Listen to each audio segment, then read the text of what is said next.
অনেক সময় দেখা যায় কাউকে গালি দিয়েছি, কাউকে অপবাদ দিয়েছি, কারো সম্মানহানি করেছি, কাউকে মিথ্যা অপবাদ দিয়েছি, কারো প্রতি হিংসা করেছি, বিদ্বেষ রেখেছি, কারো সম্পদ আত্মসাৎ করেছি, কারো জিনিস চুরি করেছি, ছিনতাই করেছি বা ডাকাতি করেছি, বা কারো সম্পদ আত্মসাৎ করে নিজের পেটে ভরেছি, প্রতিবেশীর জমি মেরে দিয়েছি, ওই দুই প্রতিবেশী চাষের জমি জোর করে জবরদখল করেছি। এক কথায় মানুষের সম্মান জান মালের সাথে জড়িত যে পাপ, এই পাপ আল্লাহর কাছে মাফ হবে না। কাবা ঘরের গেলাফ ধরে কানলেও আপনি আমাকে যে মিথ্যা অপবাদটা দিয়েছেন এটা মাফ হবে না যতক্ষণ না আমি মাফ করছি। কথা কি বুঝতে পারছেন? মনে করেন আপনি আমাকে মিথ্যা একটা অপবাদ দিয়েছেন এবং ধুয়ে রেখে দিয়েছেন একদম মিথ্যা অপবাদ দিয়ে, যতক্ষণ আমি আপনাকে মাফ না করছি, কাবা ঘরে গিয়ে গেলাফ ধরে কান্নাকাটি করলো, এই পাপ মাফ হবে না ইনশাআল্লাহ। এই অবস্থায় মৌত হলে কি হবে? পরকালে দেখবেন আমি দাঁড়িয়ে আছি আপনার জন্য, আপনার হিসেব হচ্ছে, হিসেব শেষ। আপনি সালাত, সওম, হজ জাকাতে নেকি নিয়ে উঠেছেন, কিন্তু দেখছেন আমি দাঁড়িয়ে আছি, আমার মতো আরো 10 জন দাঁড়িয়ে আছে।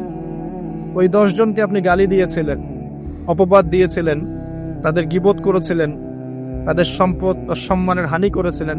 এখন কিয়ামতের মাঠে আপনার নেকি দিয়ে এই ঋণ শোধ করতে হবে, অন্য কোনো অপশন নাই। আর যদি নেকি শেষ হয়ে যায় তখন কি হবে? তখন আমার আমলনামা থেকে কিছু গুনাহ আপনাকে নিতে হবে। আল্লাহ পাক ন্যায় বিচারক। আল্লাহ পাক শুধু গফুর রহিম নন, আল্লাহ পাক শুধু পরম করুণাময় অসীম দয়ালুই নন, বরং তিনি হচ্ছেন ন্যায় বিচারক। ন্যায় বিচারক। একজন ধর্ষক যদি বলে যে আল্লাহ পাক তো গফুর রহিম, আল্লাহ আমাকে মাফ করে দিতে পারেন, তাহলে যাকে ধর্ষণ করলো সে তার উপর জুলুম হবে না? আল্লাহ পাক যদি ধর্ষককে মাফ করে দেন, তাহলে যাকে ধর্ষণ করা হয়েছে ওর প্রতি জুলুম হবে না? কথা বুঝতে পারছেন না? মনে করেন আপনি নাউজুবিল্লাহ কারো সম্পদ আত্মসাৎ করেছেন, এখন আল্লাহ যদি আপনাকে মাফ করে দেন, তাহলে এই যে যার সম্পদ আপনি আত্মসাৎ করেছেন এর উপরে জুলুম করা হচ্ছে না? আল্লাহ পাক কি জুলুম করবেন? এক জাররা পরিমাণ করবেন না। কিয়ামতের মাঠে নেকি দিয়ে তার এই ঋণ শোধ করতে হবে, অথবা তার গোনা আপনার কাঁধে নিয়ে জাহান্নামের পথে যেতেও হতে পারে। আল্লাহ পাক হেফাজত করুন। এই জন্য সবসময় সতর্ক থাকবেন, আপনার যারা যেন মানুষের হক নষ্ট না হয়। মানুষ আপনাকে গালি দেখ, থাপ্পড় মারুক, জমি আত্মসাৎ করে ফেলুক, হক নষ্ট করুক, কি করে করুক, আপনি তারটা করতে চান না।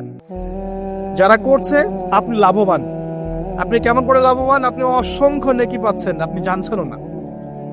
যেই আপনার বিরুদ্ধে, মনে করেন আপনি নিষ্পাপ, আপনি মাজলুম, আপনি কোনো অন্যায় করেন নাই, আপনার বিরুদ্ধে জুলুম করা হচ্ছে, অপবাদ দেওয়া হচ্ছে, আপনাকে আন্ডারস্টিমেট করা হচ্ছে, ইত্যাদি ইত্যাদি, আপনি বসে বসে নেকি পাচ্ছেন, বসে বসে নেকি পাচ্ছেন, এবং পরকালে কিয়ামতের মাঠে উঠে দেখবেন অসংখ্য নেকি অটোমেটিক আপনার আমলনামে চলে আসবে।